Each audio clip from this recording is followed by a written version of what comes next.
Let's write a program that demonstrates the use of conditional statements. So that's what we'll do here in this code. We will write a program that calculates the price of songs purchased. So we'll get the number of songs from the user. We'll apply 99 cents. That's how much each song will cost.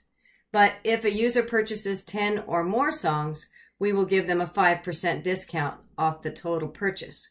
So let's get started.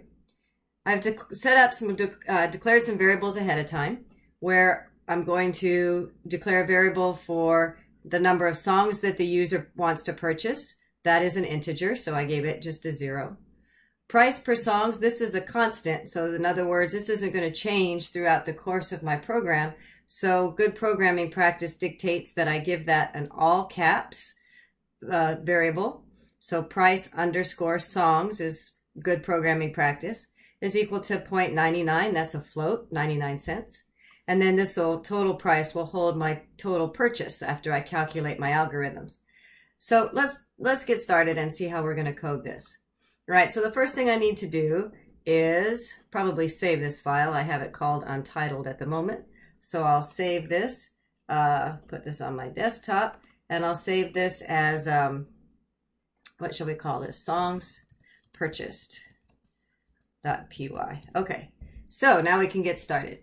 Let's see, first thing we need to do is get the number of songs from our users. So we need to prompt them for how many songs they want to purchase. So I'll put num songs, there's my variable, is equal to, and let's see, remember that we use the word input to get information from the keyboard. That goes in parentheses. And remember that we can give him a prompt all in the same statement. How many songs would you like to purchase? Okay, and we put that in quotes. We have to close the quotes. There's our happy gray bar. And remember that this comes in as a string from the keyboard. And since we need songs to be an integer because we're going to do a calculation, I need to convert this whole input into an integer.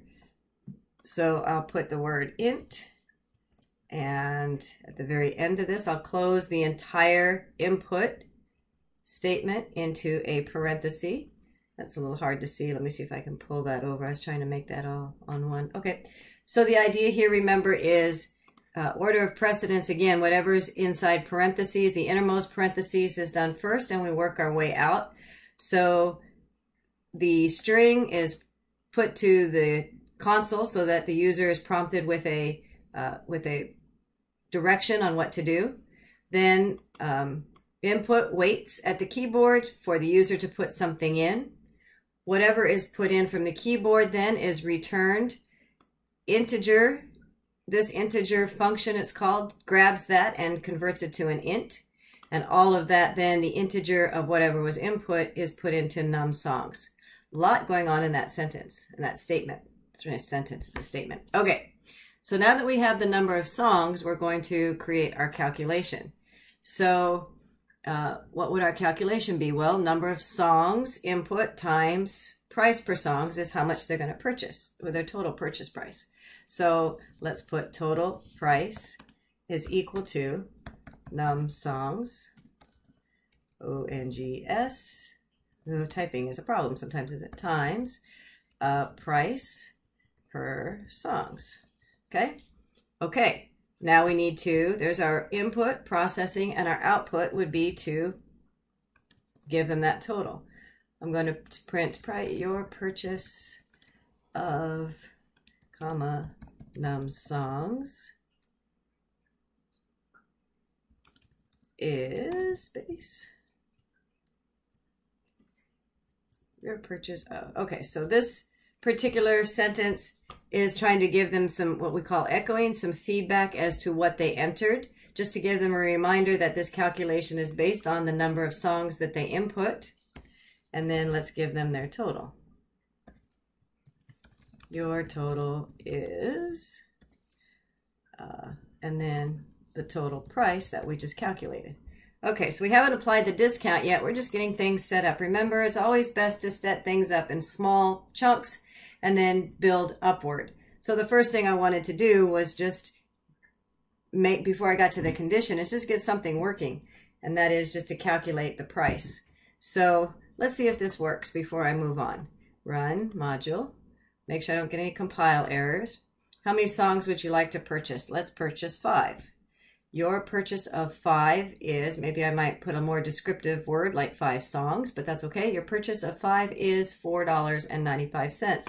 So I'll take out my calculator and I'll do 99 cents times 5 equals, that does come to $4.95 on my calculator, so I know that I did this correct. All right, so I'm in the right, I know that from here I've developed something that's working, and so I can add to it. Purchase of 5, I might put 5 songs here just to make that a little more descriptive. Okay, so we're looking good. Now we want to apply the condition. So we've got the purchase working. Songs cost 99 cents a song, but we also wanted to apply 10% or 5% discount if they purchase 10 songs or more. So that means here in our calculation, we've got to do a little bit more than just calculate the songs. Now we have to figure out if there's a discount applied. So I'm going to do an if statement. And my condition is if number of songs, well, we could do it 2 ways, right? Let me just put this in English so I make sure I understand what I'm doing. Either num songs is equal to 10. So it's either equal or greater than 10. So we'll actually do that backwards. Greater than or equal to 10. That's one way to do it. Or num songs is greater than 9. So either one of those conditions is correct, right? So you have to decide which way you prefer to write it, and it's programmer's choice. So let me get the statement started. Here's how we write a condition. We use the word if, and then we write our condition. Num songs, I'm going to do greater than 9. It takes less typing. And then in Python, what we'll do to indicate our block is about to start is we use the colon. So that says if number of songs is greater than 9, then, and then when we hit the enter key, what should happen is notice that my cursor is indented. So the way that Python works, remember when we saw in our pseudocode that when we write an if block, all of the statements that are true are indented. Well, in Python, that's how you, that's the syntax that you use. All the lines that are part of this if condition also need to be indented. So if songs are greater than 9, let's see, I'll reiterate that point here in a minute. Let's type out our condition. Let's see, well, the total price of songs, so we already know that was this. So I'll just bring this line up. Okay, so I'm just going to bring that up. Now, notice the difference. Total price here is indented, which means this line will only render if number of songs is greater than 9 because it's indented after this colon on the word if. If this total price was on the same indentation, the same line, the same, what's the right word? And the same, is indented as the same as if, in other words, not indented at all. I didn't know how to describe that. These two are in the same indentation. They're in line with each other. This total price would not be part of this if statement. Nothing would happen if greater than 9 were true. Every time this line would run, total price would equal num songs. So I want to include this for the moment in my if statement. So I'm going to indent that. I hope that makes sense. So if number of songs is greater than 9, total price is still num songs times price per songs. But then what I'm going to do is apply the discount. So now total price is equal to total price. So whatever was total price was calculated minus the discount. Total price times 10%. Okay, so take the total price, figure out what 10% of that total price is, and then subtract it from the total and put that new calculated price in total price. So what was ever in here before is overwritten with the discounted amount. Okay.